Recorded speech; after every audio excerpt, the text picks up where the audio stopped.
What if a billion-dollar deal, the fate of an entire company, didn't hinge on a slick presentation or a ruthless negotiation? Imagine a table in one of New York's most exclusive restaurants. On one side, powerful executives sweat under the pressure. On the other, a Japanese millionaire, silent and unreadable, holds all the cards. The air is thick with tension and the stench of failure. But what nobody at that table knows is that the key to unlocking a fortune, to bridging an impossible cultural divide, isn't in a briefcase. It's in the hands of the waitress, clearing their plates, a woman they never even bothered to look at. The air inside Aurelia was not merely conditioned, it was curated. Each molecule seemed polished, carrying the faint, expensive scent of aged leather truffle oil and quiet, generational wealth. Sunlight, tamed and filtered through triple-paned tinted windows, fell in soft, apologetic rectangles upon the thick aubergine carpet, refusing to be so gauche as to glare. This was not a restaurant. It was a sanctuary for the titans of industry, a silent battlefield where fortunes were won and lost over plates of seared scallops and glasses of vintage Bordeaux. Tonight, Table 12 was the epicenter of a conflict more fraught than any in recent memory. Seated on one side were the hopeful conquerors from Innovate Dynamics, a tech firm teetering on the edge of global dominance or spectacular collapse. At the head of their delegation was Richard Sterling, a man whose tailored suit seemed to be woven from pure, unadulterated ambition. His silver hair was perfectly coiffed, his jaw was perpetually set in a state of aggressive readiness, and his blue eyes scanned the room, not with appreciation, but with the predatory gaze of a hawk assessing its territory. To him, Aurelia was just another boardroom, the fine china, simply a more delicate type of ammunition. Flanking him were his lieutenants, Ethan Hayes, young and eager, his face a mask of nervous sycophancy. He laughed a fraction of a second too early at Richard's non-jokes and nodded with an intensity that bordered on desperate. Ethan's entire future was tethered to this deal. Across from him sat Olivia Grant, sharp, analytical, and possessing a stillness that Richard often mistook for timidity. While Richard saw spreadsheets and market share, Olivia saw people patterns and the subtle, often invisible currents of human interaction that could capsize even the most meticulously planned venture. She felt the curated air of the room not as a comfort, but as a suffocating presence. The object of their collective anxiety, the man who held the fate of their 10,000 employees in his hands, was Kenji Tanaka. He was a legend, a ghost in the machine of global finance. His conglomerate, the Tanaka Corporation, was a sprawling empire of technology, manufacturing and artistry built from the ashes of post-war Japan into a behemoth. Yet the man himself was an enigma. He was small, impeccably dressed in a simple dark suit that likely cost more than Ethan's car, and his face was a placid lake, betraying no ripple of emotion. His eyes, dark and deeply set, seemed to absorb the light around him, reflecting nothing back.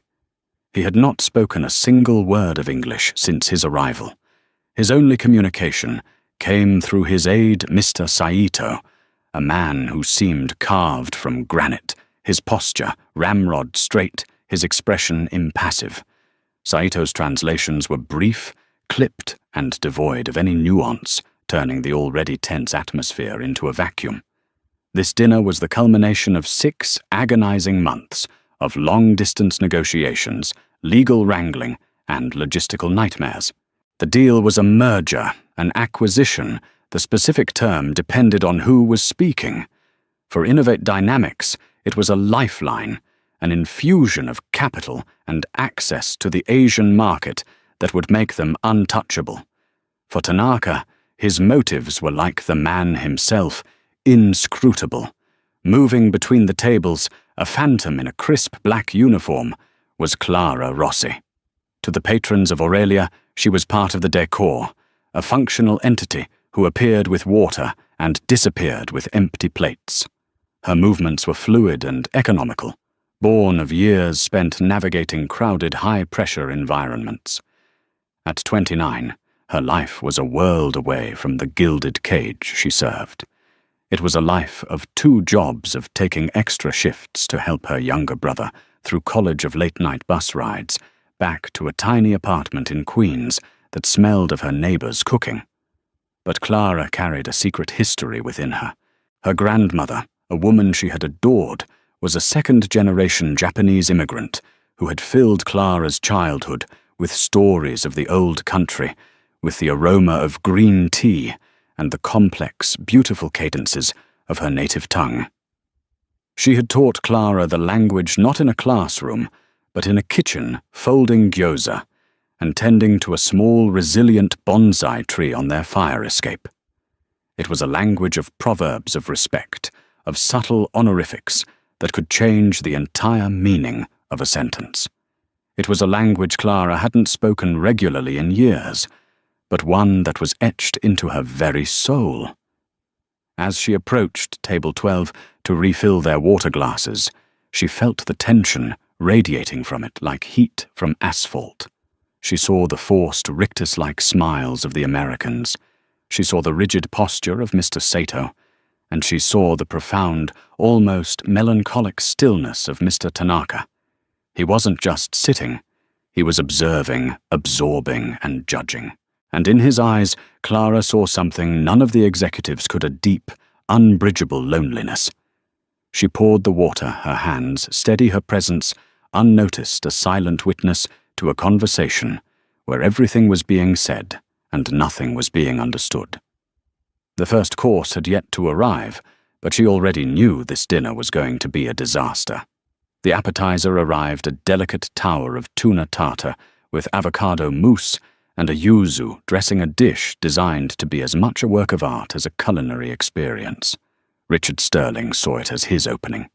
Mr. Tanaka, he began, his voice a little too loud in the hushed room, forcing a jovial tone that landed with a thud. This dish, a perfect fusion, wouldn't you say? Japanese inspiration, Western execution. Much like our proposed partnership, the best of both worlds coming together to create something stronger. He beamed, clearly proud of the metaphor. Ethan Hayes nodded vigorously, a small, excellent point, Richard escaping his lips. Olivia Grant subtly cringed, taking a small, precise bite of the tartare. Mr. Saito leaned toward Mr. Tanaka, murmured a few words in Japanese, his tone flat and uninspired. Clara, standing near a service station a few feet away folding napkins, caught the translation. Saito had reduced Richard's flowery business poetry to a blunt, sterile phrase. He says this dish is like our partnership. All the intended charm, the strategic flattery, was stripped away, leaving only the clumsy, arrogant core. Mr. Tanaka picked up his fork, not chopsticks, Clara noted, and took a small contemplative bite. He chewed slowly, his eyes fixed on the center of the table. After a moment that stretched into an eternity, he set his fork down and dabbed his lips with his napkin. He said nothing. The silence that followed was cavernous. Richard's smile faltered. He cleared his throat and launched into his next prepared assault, a barrage of numbers and projections. Our third-quarter growth is up 18% year-over-year. With the integration of your distribution network, we project a 40% increase in market penetration in the APAC region within the first 2 years alone. The synergy is undeniable. The numbers don't lie. Again, Saito delivered a brutally lean translation. The passion, the confidence in Richard's voice was lost. The message received by Tanaka was just a dry recitation of figures, the kind of data he could have read in a prospectus. Tanaka offered a short, almost imperceptible nod. It was impossible to tell if it was acknowledgement agreement or dismissal. Ethan, sensing his boss was floundering, decided to jump in. And the culture at Innovate Dynamics, Mr. Tanaka, it's all about disruption. We're lean, we're agile, We're not afraid to break things to build something better. We move fast. He made a swift chopping motion with his hand, nearly knocking over his water glass. Clara watched as Saito translated this. The words for disruption and break things he chose were harsh, suggesting chaos and disrespect for tradition, not nimble innovation. She saw a flicker of something in Mr. Tanaka's eyes, then a slight narrowing, a tightening at the corners. It was a minuscule reaction, invisible to the Americans, but to Clara, who had learned to read her grandmother's subtle expressions, it was a blaring alarm. The main course arrived, a pan-seared duck breast with a cherry reduction sauce. The conversation had devolved into a desperate monologue by Richard, who was now explaining the technical specifications of their flagship software using acronyms and jargon that were likely meaningless even before being filtered through Saito's clipped translations. Then came the moment the entire dinner pivoted from awkward to catastrophic. In a misguided attempt to build a personal connection, Richard leaned forward conspiratorially. "You know, Mr. Tanaka," he said, lowering his voice. "I did some research. I know your company started from humble beginnings. My grandfather, too, started with nothing but a pushcart in Brooklyn. A real rags-to-riches story. We understand hard work." He then raised his glass. Kanpai he boomed, using one of the few Japanese words he knew, but pronouncing it with a hard, grating accent. Clara felt her stomach clench. It wasn't just the clumsy pronunciation. It was the gross oversimplification, the arrogant assumption of a shared experience. From what she remembered reading in a business journal, the Tanaka Corporation hadn't started from humble beginnings in the American sense. It was born from a family of renowned artisans going back generations who adapted their craft to modern technology. It was a story of legacy and honor, not a rags-to-riches scramble. Saito spoke to Mr. Tanaka. This time his translation was longer. He seemed to be explaining Richard's analogy in detail. As he spoke, Mr. Tanaka's face, once a placid lake, became a sheet of ice. He placed his knife and fork deliberately on his plate, not in the finished position, but parallel, a sign of pause of displeasure. He finally looked directly at Richard, and for the first time his gaze was not empty. It was cold, deeply, profoundly cold. He spoke. His voice was not loud, but it cut through the room's ambient murmur with the sharpness of shattered glass. He uttered 2 short, clipped sentences in Japanese. Saito turned to the Americans, his face an emotionless mask. "Mr. Tanaka says your grandfather's story is noted. The dismissal was absolute. The air went from tense to arctic. The deal was not just stalling, it was dying right there on the pristine white tablecloth of table 12. Olivia put her fork down, a look of quiet resignation on her face. Ethan's face was pale. Richard's jaw was clenched so tight, a muscle pulsed violently in his cheek. From her vantage point, Clara understood the full weight of the exchange. Mr. Tanaka hadn't just dismissed the story. The words he had used were layered with formality and distance.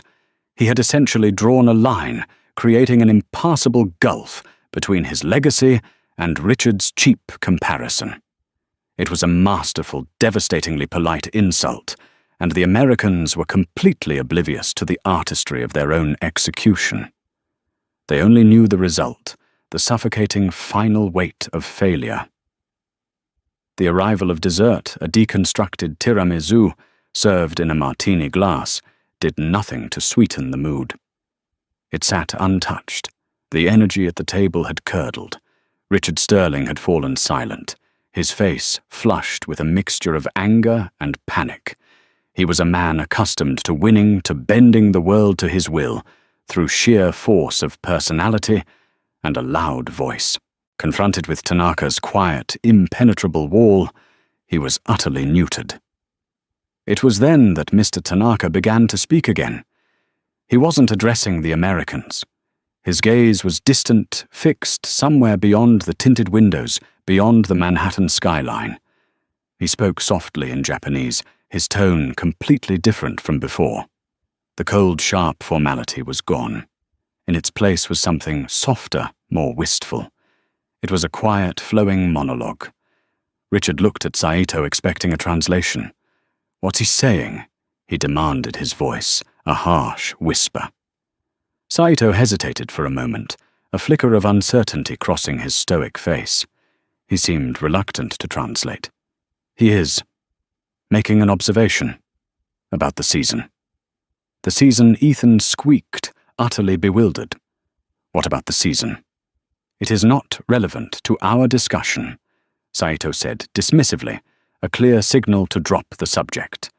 But Clara, clearing plates from an adjacent empty table, had stopped breathing. Her heart hammered against her ribs. She recognized it instantly. The cadence, the specific vocabulary, the gentle, rolling consonants.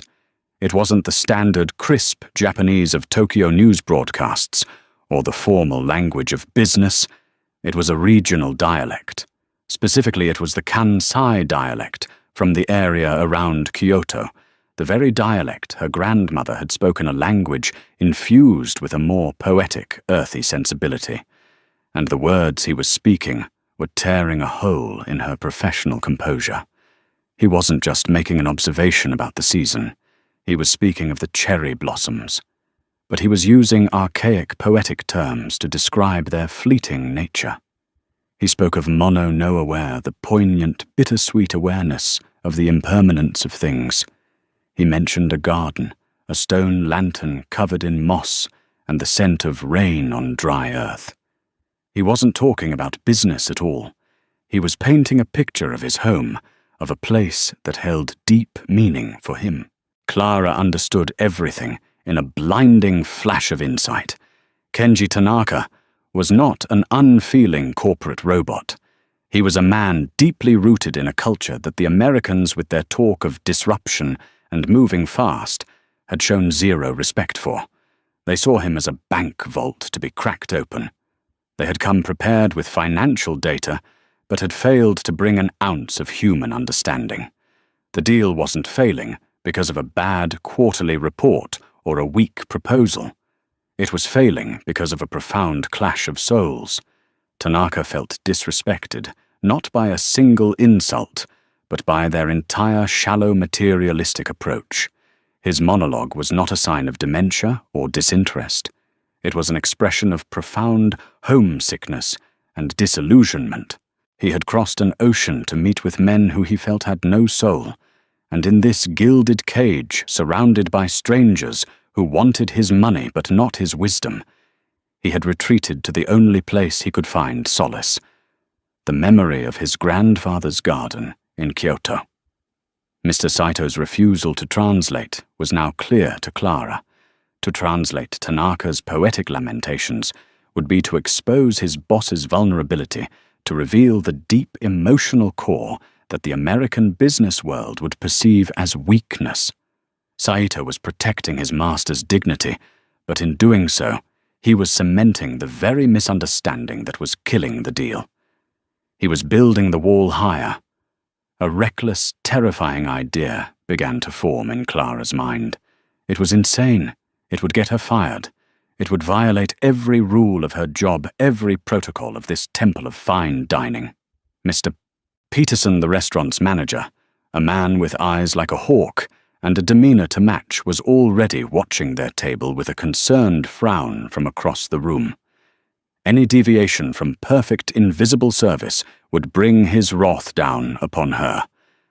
But as she listened to Mr. Tanaka's soft, melancholic Japanese, she heard her grandmother's voice. She heard the stories of a world where beauty was valued as much as strength, where a single perfectly rendered haiku could hold more meaning than a 1,000-page contract. She looked at the faces of the Americans, frustrated, defeated, and utterly blind. Then she looked at the lonely, isolated millionaire, speaking a language of the heart that no one at the table could understand. No one except her. The weight of that knowledge, of that shared secret language, was too heavy to ignore. Her hands, usually so steady, began to tremble slightly as she picked up a tray of empty dessert glasses. The decision she had to make had nothing to do with a billion-dollar merger. It was about a simple, terrifying act of human connection. Seeing the deal slipping through his fingers like sand, Richard Sterling decided on a final, desperate gambit. He reached into his briefcase and produced a long, velvet-covered box. He slid it across the table with a theatrical flourish. The gesture was meant to be one of magnanimous reconciliation, but it came across as a crude bribe. Mr. Tanaka, Richard said, his voice straining to sound smooth and confident. A token of our esteem. A gesture of our commitment to a long and prosperous future together. Ethan leaned over and whispered to Olivia, "It's the new Patek Philippe chronograph. Cost over 100 grand. Mr. Tanaka looked at the box, then at Richard. He did not move to open it. The gift, a symbol of Swiss precision and Western luxury, was the ultimate cultural misstep.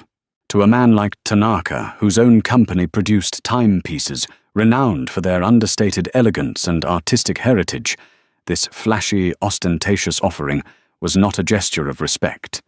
It was an insult. It implied his loyalty could be bought with a gaudy trinket. He looked at the box and uttered a single sharp word in Japanese. Saito, his face, grim, translated with brutal accuracy. "It is unnecessary." Then Tanaka followed with a longer, colder sentence, his voice like the snap of a whip. He stood a clear signal that the evening was over. The deal was dead. Saito rose with him. "Mr. Tanaka thanks you for the dinner. He will be in touch." It was the standard, polite brush-off that meant you will never hear from me again. Panic flared in Richard's eyes. "Wait, please," he stammered, but Tanaka had already turned away. It was in that precise moment of unbearable tension that Clara made her move. It wasn't a conscious decision, so much as an instinctual convulsive reaction. As she reached for Olivia's untouched dessert glass, her hand, slick with nervous sweat, faltered. The delicate stem slipped from her grasp. The world seemed to slow down. The martini glass traced a graceful, terrible arc through the air before it met the polished hardwood floor. The sound was not a mere crash. In the super-compressed silence of the room, it was an explosion, a crystalline detonation that shattered the tension and turned every single head in the restaurant toward table 12. Mr. Peterson, the manager, was instantly in motion, his face a thundercloud of fury. "Rossi," he hissed, his voice trembling with rage as he strode toward her. "My office. Now." The American executives stared, momentarily grateful for a distraction from their humiliation. Mr. Saito looked annoyed at the disruption. Mr. Tanaka, who had been halfway to the door, stopped and turned his gaze, falling upon the mess on the floor, and then, for the first time, on the waitress. Clara was mortified, her face burning with shame. "I'm so sorry," she whispered, dropping to her knees to pick up the larger shards of glass, her training kicking in even as her world crumbled. She was going to be fired.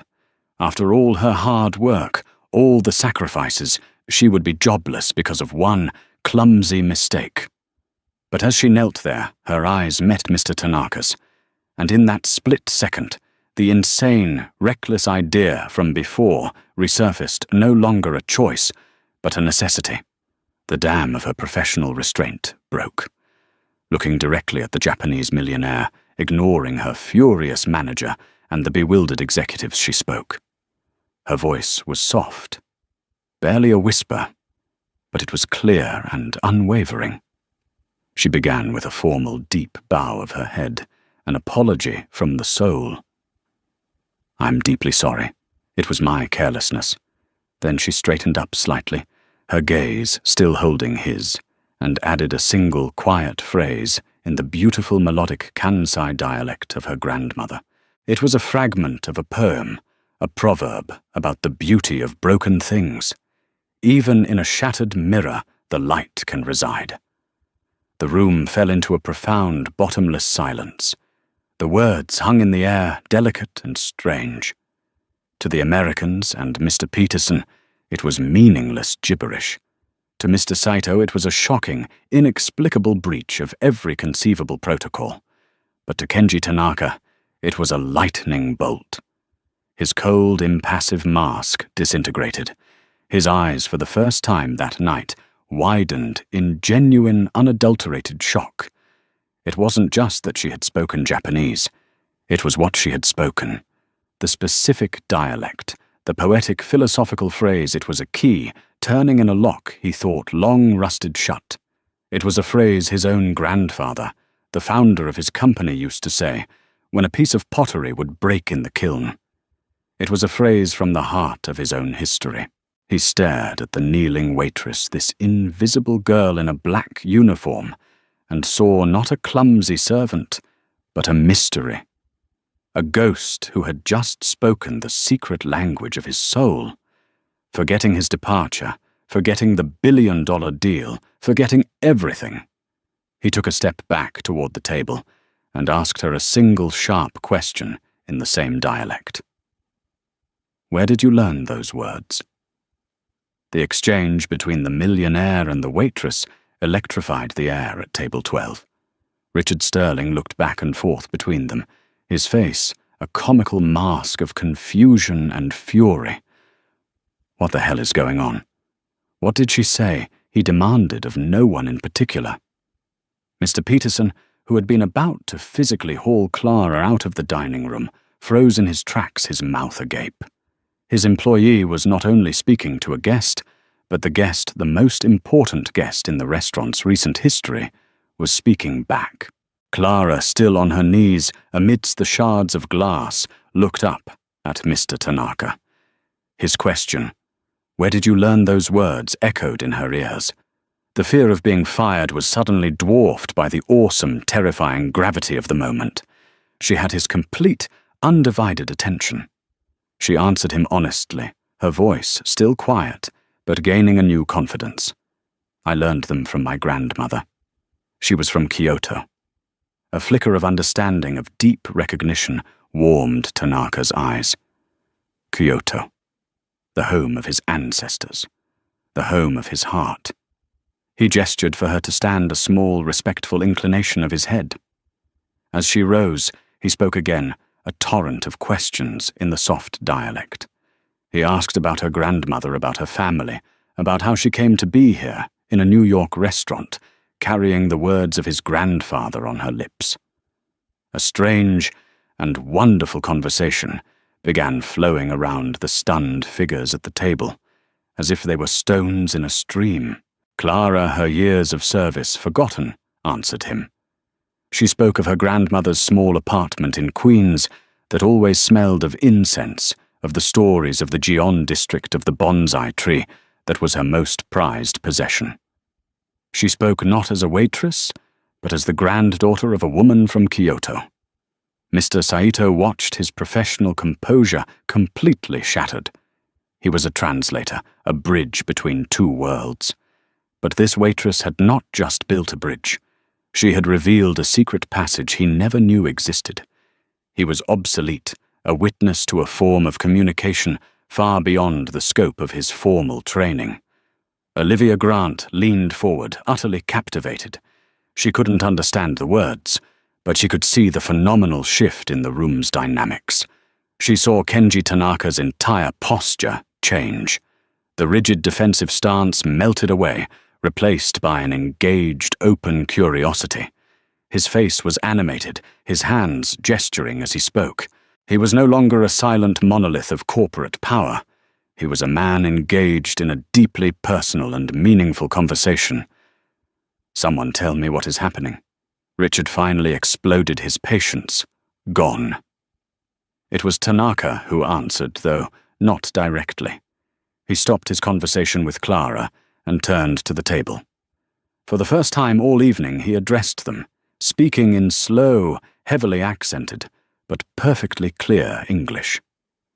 "This meeting was a test," he said, his voice quiet, but carrying immense weight. "You brought me numbers, Projections. You showed me a watch." He gestured dismissively at the velvet box on the table. "You speak of disruption, of breaking things. My company was not built by breaking things. It was built by perfecting them. For 300 years, my family made lacquerware. We did not disrupt the tree. We learned its spirit. We did not move fast. We took a lifetime to understand the flow of the resin." He paused, his gaze sweeping over the stunned faces of Richard and Ethan before settling on Olivia, who was listening with rapt attention. "I came here looking for a partner who understands the spirit of creation, the soul in the work. I did not see it in your presentation. I did not hear it in your words." He then turned his gaze to Clara, and a small, genuine smile touched his lips. "Until now." He looked back at the executives. "This young woman. She dropped a glass. An accident. But her apology was not just for the glass. She spoke of finding light in what is broken. That is the soul of my company. To find beauty in imperfection, to respect the process, to understand that true value is not in what a thing costs, but in the story it tells." The revelation landed with the force of a physical blow. They had misunderstood everything from the very foundation. They had been trying to sell a product while he was searching for a philosophy. Tanaka then looked at Clara, a new decisive light in his eyes. He reverted to Japanese, speaking to her directly. "Your grandmother taught you well. Such wisdom is rare. It is more valuable than any software."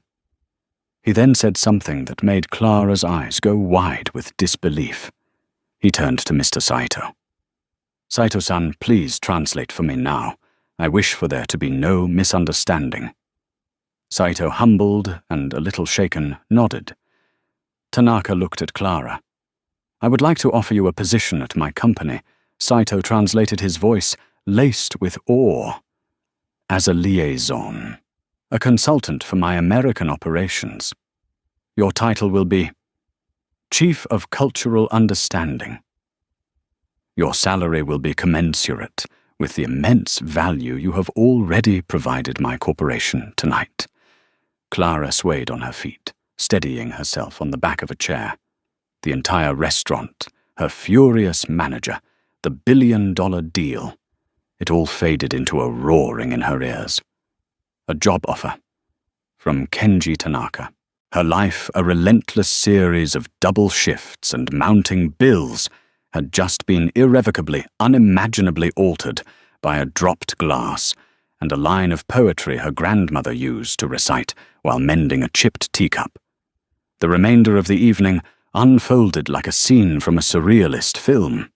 The power dynamics at table 12 had not just shifted. They had been completely inverted. Richard Sterling, once the confident predator, was now a ghost at his own feast. He sat in stunned, emasculated silence, the expensive watch on the table a monument to his colossal failure of perception. Ethan Hayes looked as if he might be physically ill, his sycophantic nods replaced by a wide-eyed, slack-jawed stare. It was Olivia Grant who rose to the occasion. While the men around her were paralyzed by the collapse of their strategy, she saw the birth of a new one. She saw the opening Tanaka had given them. Ignoring Richard, she leaned forward and spoke not to Tanaka, but to Clara. "Clara," she began, her voice calm and respectful. "My name is Olivia Grant.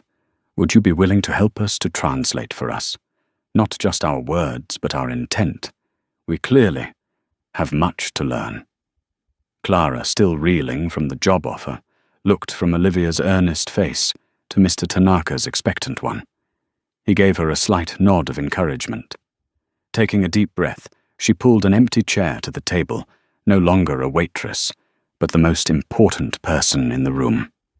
Mr. Peterson, who had been hovering nearby, looking utterly terrified, simply melted back into the shadows, deciding wisely to become invisible. What followed was not a negotiation. It was a re-education. With Clara as the conduit, The conversation was reborn. Olivia didn't talk about market share or Q3 projections. She asked Tanaka, through Clara, about the history of his company. She asked about the lacquerware artisans, about his grandfather's philosophy. She spoke of Innovate Dynamics' own founding principles, not the aggressive jargon Richard spouted, but the genuine desire of its founders to create elegant, intuitive software that felt less like a tool and more like an extension of the user's mind. Clara translated with a nuance and sensitivity that Mr. Saito, for all his formal training, could never have matched. When Olivia spoke of user experience, Clara translated it using Japanese concepts of the art of selfless hospitality, of anticipating another's needs. When Tanaka spoke of the years it took to master a craft, Clara conveyed not just the words, but the deep cultural reverence for patience and dedication. For the first time, the two companies were actually speaking the same language. A framework for a new kind of partnership began to emerge, one based not on a hostile takeover, but on mutual respect and a shared vision of creating products with soul. Richard Sterling could only watch as his junior executive, guided by a waitress, salvaged the deal he had single-handedly destroyed. His career, he knew, would never recover from this night. Olivia's, on the other hand, had just been launched into the stratosphere. As the discussion wound down, Tanaka turned his attention back to Clara. The business was settled for now. This was personal. "My offer stands," he said in English for the benefit of everyone at the table. "You have a rare gift, Miss Rossi. The world has enough people who can speak two languages. It has very few who can understand two hearts." Clara's mind was a whirlwind. Her life was Queens, the BQE, the smell of the subway, the constant, grinding worry about money. Her dreams were small and practical: help her brother graduate, maybe take a real vacation one day, fix the leaky faucet in her bathroom. The world Tanaka was offering her was one of corporate jets boardrooms in Tokyo, a life she couldn't even begin to imagine. It was terrifying and exhilarating in equal measure. She thought of her grandmother. She thought of how proud she would be. Not because of the money or the title, but because the language and the wisdom she had passed down, a legacy Clara had thought was just a collection of memories, had turned out to be the most valuable thing she possessed. "Mr. Tanaka," Clara said, her voice clear and steady, I would be honored to accept." A genuine warm smile spread across the millionaire's face. He nodded once, a gesture of finality and welcome. The deal for Innovate Dynamics was saved, but for Kenji Tanaka, the real prize of the evening was the discovery he had made a kindred spirit in the most unlikely of places. The American executives departed in a cloud of bewildered silence. Olivia shook Clara's hand with genuine gratitude and awe, promising to be in touch the next morning. Richard Sterling avoided eye contact altogether, shuffling out of the restaurant, a diminished man. Mr. Saito, after a long, respectful bow to both Tanaka and Clara, arranged for his boss's car, and then waited, a silent sentinel by the door. The staff of Aurelia began the quiet, meticulous process of closing down for the night. Tables were cleared, candles were extinguished, and the curated air of the dining room slowly began to relax. Soon only one table remained occupied. Table 12. Mr. Tanaka had asked Clara to stay. "Please," he had said simply, "have some tea with me." So she sat no longer, a waitress in a uniform, but a guest, an equal. A waiter, her own colleague from an hour ago, nervously approached and took their order for 2 pots of Gyokuro tea, his eyes wide, with a mixture of fear and wonder. The vast, opulent room was empty now, a silent theater after the final act. The city lights of Manhattan glittered outside the windows, a world away from the quiet intimacy that had settled over their table. The billion-dollar deal, the corporate intrigue, it all felt like a distant memory. When the tea arrived, Tanaka poured it himself, observing the formal ritual, with a grace that turned the simple act into a meditation. He handed a small porcelain cup to Clara. "My grandfather would have liked you," he said softly in Japanese, the language feeling more natural, more true between them now. He believed the soul of a person was revealed not in their great ambitions, but in their small gestures, in the way they hold a teacup, in the kindness they show to a stranger. He told her about the garden he had spoken of earlier. It wasn't a memory. It was a real place behind his family home in Kyoto, a place he still went to find peace. He described the exact placement of the moss-covered lantern, the sound of the small bamboo fountain, the way the light filtered through the maple leaves in autumn. He was sharing a piece of his soul with her, a gift far more valuable than the Patek Philippe watch, still sitting abandoned in its velvet box. Clara, in turn, told him more about her grandmother.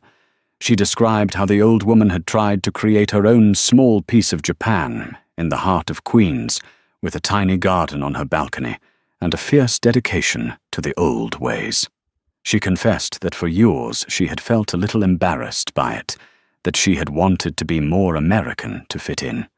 She had not realized until tonight that the world her grandmother had given her was not a cage, but a key. "Your grandmother gave you a great treasure," Tanaka said, his eyes gleaming in the dim light. "Legacy is not about what we build in steel and glass. It is about the stories we carry, the wisdom we pass on. You carry her story. That is why I understood you and you me." They sat in comfortable silence for a long time, sipping their tea, two strangers from opposite ends of the earth who had found a common language in a shared history. The barrier between Millionaire and Waitress, between Japan and America, had dissolved completely. All that was left were two people, a man who had felt lost, and a woman who had just been found. Finally, Mr. Tanaka placed his cup down. "Your new life begins tomorrow, Rossi-san," he said, a formal honorific that was now filled with warmth and respect. "It will be challenging, but I do not think you are easily frightened." Clara looked out at the glittering, endless city. For the first time, it didn't seem like an overwhelming, indifferent metropolis. It seemed like a place full of impossible possibilities. She was frightened, of course, but underneath the fear was a powerful, surging wave of hope. "No," she said, a small smile playing on her lips. "I'm not." She had walked into Aurelia that evening as a servant, invisible to the world. She would walk out as the architect of her own destiny, her future as bright and limitless as the city lights reflected in the restaurant's dark, silent windows. The greatest transaction of the night hadn't been about money at all. It had been an exchange of understanding, a deal sealed not with a signature, but with a single shared word. The automated voice on the Q47 bus announced the stop for 34th Avenue with a synthetic, indifferent chirp. For Clara Rossi, the sound was as familiar as her own heartbeat, the rhythm that punctuated the end of 1,000 exhausting shifts. But tonight, it sounded alien, a transmission from a life that was no longer hers. She stepped off the bus and into the humid Queen's night, the air thick with the competing aromas of a nearby pizza parlor and exhaust fumes. The world hadn't changed, but she had been fundamentally remade within it. In her pocket, her fingers found the cool, impossibly smooth edge of a business card. She didn't need to look at it to know what it said. Kenji Tanaka. Below his name, there was no title, just the elegant, minimalist logo of his corporation, a stylized ginkgo leaf. In the other pocket was a simple personal card for Mr. Saito, with a handwritten note on the back, instructing her to call his direct line at 9 a.m. sharp. The walk to her small third-floor walk-up was a dreamlike procession through the landscape of her past. She saw the 24-hour laundromat, where she spent her Tuesday mornings, the corner bodega, where the owner, Manny, always saved her a copy of the Times. Each familiar landmark seemed to be bidding her farewell. An hour ago, she had been discussing the spirit of Monozukuri in a room that cost more per night than her apartment did in a year. Now she was stepping over a crack in the pavement she knew by heart. The sheer whiplash of it all made her feel dizzy, unmoored from reality. Was it all an elaborate, cruel dream? She fumbled for her keys, the metallic jingle a jarringly normal sound in the quiet hallway. Inside her apartment, she didn't turn on the main light, allowing the glow from the streetlights below to filter through the blinds. The space was small but tidy, a testament to her disciplined nature. A worn but comfortable sofa, a small table with 2 chairs, and a bookshelf overflowing with novels she bought second-hand. And in the corner by the window that faced the brick wall of the adjacent building sat the bonsai tree. It was a Japanese black pine, nearly 50 years old, its trunk gnarled and twisted into a shape of beautiful, resilient struggle. It was her grandmother's most precious possession, and now it was hers.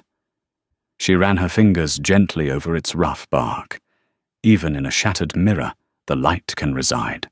Tonight she felt like that shattered mirror, fractured into 1,000 pieces, but somehow miraculously catching the light. The next morning, Clara woke with a jolt, the certainty of the previous night having been replaced by a gnawing, terrified doubt. Imposter syndrome crept in like a fog.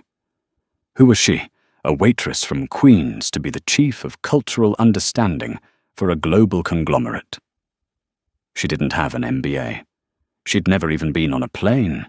The confidence she'd felt at that table, fueled by adrenaline and a desperate need to be understood, felt a universe away. But the business cards were still on her nightstand. It was real. Her first call was not to Mr. Sato, but to Mr. Peterson at Aurelia. She needed to sever the ties to her old life before she could begin the new one. "Rossi," he answered, his voice already laced with irritation. "You have a lot of nerve calling this number after the spectacle you made last night. You're fired, in case that wasn't clear." Clara took a deep breath. "I understand, Mr. Peterson. I'm not calling to contest that. I'm calling to formally resign." A derisive snort came through the phone. "You can't quit a job you've already been fired from. Don't waste my time. I'm also resigning from my luncheon shifts." She continued her voice. I just wanted to give you the courtesy of 2 weeks' notice, though I won't be able to work it. I'll be leaving the country." There was a pause. "Leaving the country, running from your debts after breaking a $50 glass, no," Clara said, and for the first time, a small smile touched her lips. "Actually, Mr. Tanaka offered me a job." The silence on the other end of the line was absolute. Clara could picture him perfectly, his jaw dropping his face, turning a shade of pale disbelief. "He offered you a job." Peterson finally managed to say the words, sounding foreign and absurd on his tongue. "Yes, with his company. In Tokyo." She said the words, feeling more real as she spoke them. "I wanted to thank you for the opportunity you gave me at Aurelia. It led to unexpected things." She ended the call before he could formulate a response, severing the connection with a satisfying click. It wasn't triumph she felt, but closure. A chapter had ended. At precisely 9 a.m., she dialed Mr. Saito's number. He answered on the first ring. His voice was all business, crisp, formal, efficient. He instructed her to meet him at 11 o'clock at the offices of a law firm on Park Avenue. He told her to bring 2 forms of identification and to dress in business attire. The request sent a new wave of panic through her. Her wardrobe consisted of her work uniforms and a collection of jeans and sweaters. After a frantic search, she settled on a simple black dress she'd bought for a wedding years ago, pairing it with her only pair of sensible heels. Staring at her reflection, she felt like a child playing dress-up. But as she walked out the door, She held her head high. This was her new uniform. The law office was a silent, intimidating cathedral of glass and steel. Mr. Saito met her in the lobby and led her to a conference room with a panoramic view of Central Park. He was different from the night before. The impassive wall was back, but there was a new undercurrent of profound respect in his eyes. "Ms. Rossi," he said with a slight bow. "Thank you for coming. Mr. Tanaka has returned to Tokyo, but he left me with explicit instructions." He slid a thick folder across the polished mahogany table. It was an employment contract. Clara opened it, her hands trembling slightly. She scanned the pages of legal jargon, but her eyes caught on the numbers. The salary was a figure she couldn't comprehend, followed by a relocation package, a housing allowance, and a signing bonus that was more than she had ever made in a single year. "This," she stammered. "This is too much." On the contrary, Saito said, his expression serious. "Mr. Tanaka considers it a bargain. He believes your insight saved him from a catastrophic business decision and in the process revealed a more promising path forward. Your value cannot be quantified, but this is the corporation's attempt to do so." He then walked her through her duties. She would not be a mere translator. She would be part of the executive strategy team for all North American ventures. She would be tasked with reviewing marketing materials, advising on corporate culture integration, and acting as a sounding board for Mr. Tanaka himself. "I must be candid, Ms. Rossi Saito," said his gaze direct. "There will be those in the company, both here and in Tokyo, who will be skeptical. They will see your story as a fluke. They will see your lack of a traditional corporate background as a liability. You will have to prove your worth to them, not just once, but every day." Clara listened, the fear and doubt swirling inside her. But Saito's words, intended as a warning, had the opposite effect. They solidified her resolve. She had spent her entire life proving her worth to bosses, to customers, to herself. This was no different, the stakes were just higher. "I understand," she said, her voice firm. "When do I start?" The final piece of business was the phone call she had been waiting to make. That evening, clutching her signed contract, she called her younger brother, Leo. He was a sophomore studying engineering, his tuition the primary engine of her relentless work schedule. "Hey, Clara. Everything okay?" he asked, his voice full of youthful energy. "Everything is different," she said, a laugh bubbling up inside her. "Leo, are you sitting down?" She told him everything. The dinner, Mr. Tanaka, the shattered glass, the poem, the job offer. At first he was silent, and she worried he thought she was joking or had lost her mind. Then a loud whoop erupted from the phone, so loud she had to pull it away from her ear. "Are you serious, Clara? Are you serious, Tokyo? A chief of something holy? Clara." His joy was pure and uncontainable, a chaotic explosion of happiness that washed away the last of her doubts. "And Leo," she said, her voice thick with emotion, "you don't have to worry about the student loans anymore, or the part-time job. I want you to just focus on your studies. I've got it covered." The sob that came from her brother's end of the line was the most beautiful sound she had ever heard. It was the sound of a burden being lifted. It was the sound of their shared struggle finally ending. In that moment, all the years of sore feet, of missed holidays, of scrimping and saving it all became worth it. Later that night, Clara stood before the bonsai tree once more.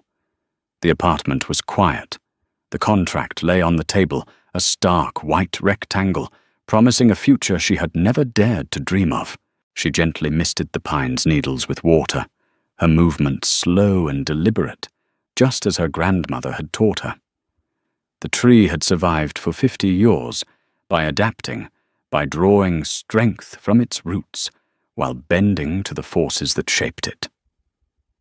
She looked out her window, past the brick wall, past the familiar skyline of Queens, and imagined the horizon far beyond. For the first time, she wasn't just looking at the end of a borough. She was looking east towards the rising sun. Her journey was just beginning. The story of Clara and Mr. Tanaka isn't just about a billion-dollar deal or a lucky break. It's a powerful reminder that in our hyper-connected, data-driven world, the most crucial element of communication is often the one we overlook: genuine human understanding. The executives at that table had all the right numbers, but they failed because they couldn't speak the language of respect, of legacy, of the heart. It took a waitress, someone they had deemed invisible, to show them that the key to connection isn't always found in a boardroom, but in the quiet wisdom we inherit and the courage to share it. It proves that sometimes the most powerful voice in the room is the one nobody expects to hear. If this story reminds you that everyone has a hidden depth and a unique story to tell, please hit that like button, share it with someone who might need to hear it, and subscribe to our channel for more true life stories that reveal the extraordinary in the ordinary.